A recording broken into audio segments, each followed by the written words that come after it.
හදි දෙක ගස්සන්න ජර බර අම්මටත් කියෝ මේ බඩින්නවා මේ ඌ කෑ ගැහුවා නේද? ඔව් මේ මා අපිට එළොපෙලි. ඒකනේ.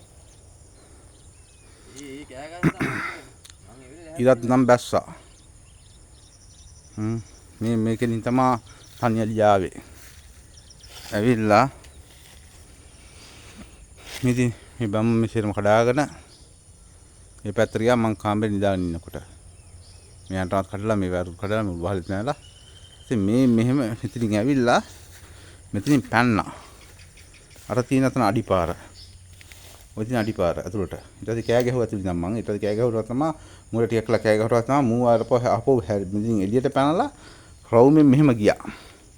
ඔහම ගිහිල්ලා තමයි ඌ ඇවිල්ලා තියෙන්නේ අර පැත්තෙන්. රවුමෙන් ඇවිල්ලා අර බැම්ම කඩාගෙන තමයි මෙතන පැනලා තියෙන්නේ. පැනලා මම ටිකක් ඉවි කනවා අර වත් එක්කනට කෝලයක් දාලා කිව්වට පස්සේ තමයි ඇවිල්ලා විඩි ගහනකොට එළියට යන්නේ නැහැ මේක.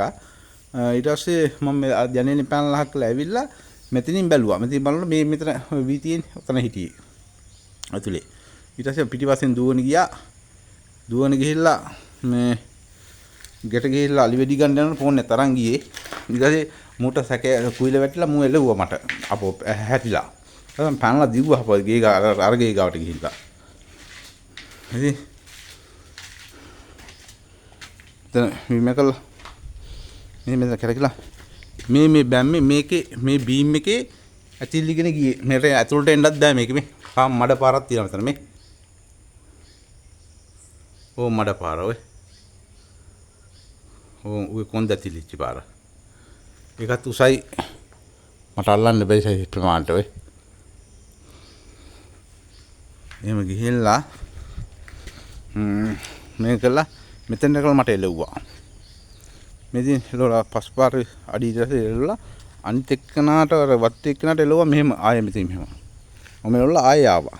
ඇවිල්ලා මෙහෙම ඇවිල්ලා මෙහාට ගිහිල්ලා ආයෙ මෙහෙ පෙරලා ආයෙ ඇතුළට ගිහිල්ලා ආයෙ කෑවා. ඊට පස්සේ මම හැංගිලා හිටියා කතා කරුවත් ආයෙ එළවනවනේ. මෙදින් බැම්ම.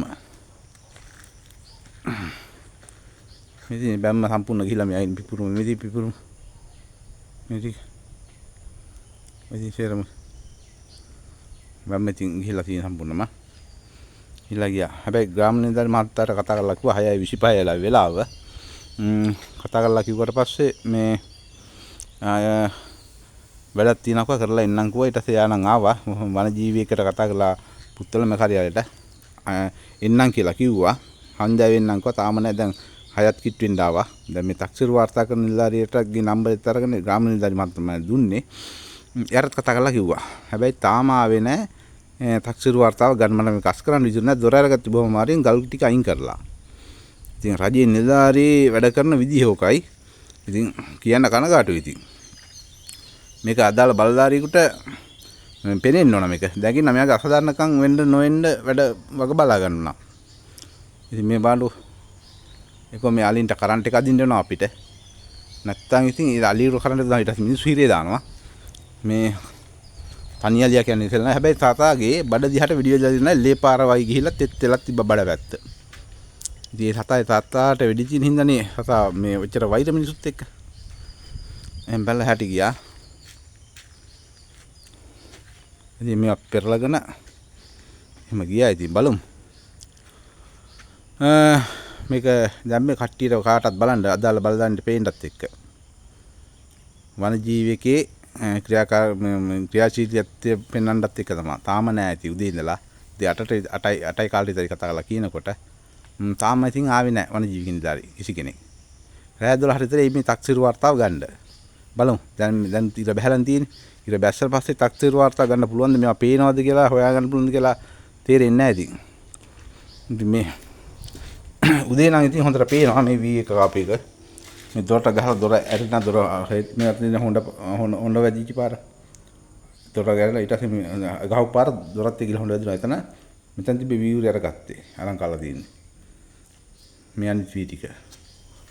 ඉතින් මේකට කරන්න දෙයක් නෑ මට නම් කියන්න දෙයක් නෑ ඉතින්. අපි මේ දුක් මහතලා හදාගත්තු ඒවා මේක අදාළ බලධාරියට පෙනේවා කියලා ප්‍රාර්ථනා කරනවා.